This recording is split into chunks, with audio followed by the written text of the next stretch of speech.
Hello guys, আশা করি সবাই ভালো আছেন। আমি আজকে আপনাদেরকে নিয়ে আসছি, এটাকে বলে বিক্রমপুর সিরাজদি খান দর্শনিয়া। তো আমি এমন একটা বাড়িতে আসছি যে বাড়িতে এমন জিনিস আপনাদেরকে আজকে দেখাবো যে আপনারা কল্পনাই করতে পারবেন না যে আল্লাহর কত বড় বড় নিয়ামত আমাদের আল্লাহ দিয়েছেন। তো বন্ধু, তেমনই একটা নিয়ামত আজকে আপনাদেরকে দেখাবো এবং বলতে পারেন যে আমাদের বাংলাদেশের জাতীয় ফল। অবশ্যই বুঝতে পারতেছেন যে আমি কোন ফলটার নাম বলবো। তো জাতীয় ফল সেই কাঁঠাল, যে আল্লাহর কত বড় নিয়ামত, আল্লাহ কত মেহেরবান আমাদের প্রতি। একটা গাছে এত কাঁঠাল হতে পারে।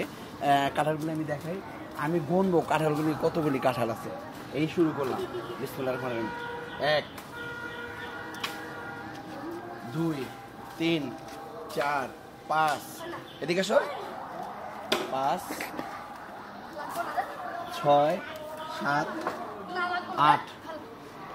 এরপরে আমি এটাতে দেখাই,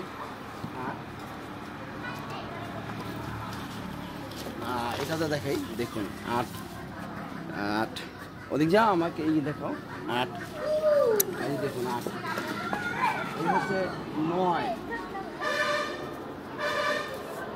10 11 12 13, এই 14 15 16 17 18 19 20 21 22 23 24 25। কালার দেখতে দেখো, এই 26 27 28 29 30 31 32 33 34 35, এই 36। আরও আছে উপরে, আমরা উপরে যাই, 36, এই যে 37, ওই যে উপরে একটা 38 39 40 41 42 43 44 45 46 47 47, ওই যে একটা 48 49। ওই যে এইটা দেখো তো, কাঁঠাল যেটা টোটাল 50টা।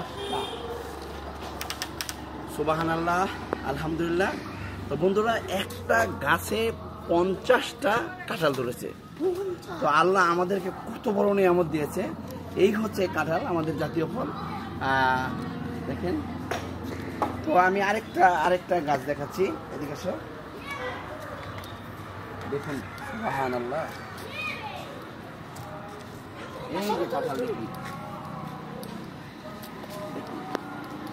এই গাছটা যদিও একটু কম হয়েছে, তারপরে মোটামুটি আলহামদুলিল্লাহ। তো বন্ধুরা, আমি এর পরবর্তীতে আবার আপনাদেরকে হয়তো অন্য কোনো গাছ নিয়ে আপনাদের সামনে আসবো। ততক্ষণ পর্যন্ত ভালো থাকবেন। ভিডিওটা ভালো লাগলে অবশ্যই আপনারা শেয়ার করবেন এবং সবাইকে যে আল্লাহর যে কুদরত, এই কুদরত, এই যে দেখুন আল্লাহর যে কুদরত, এই যে কাঁঠাল গাছ, যদি আপনাদের ভালো লাগে ভিডিওটা অবশ্যই সবাইকে শেয়ার করে দেখানোর সুযোগ করে দেবেন। তো বন্ধুরা, ভালো থাকবেন। আল্লাহ হাফেজ।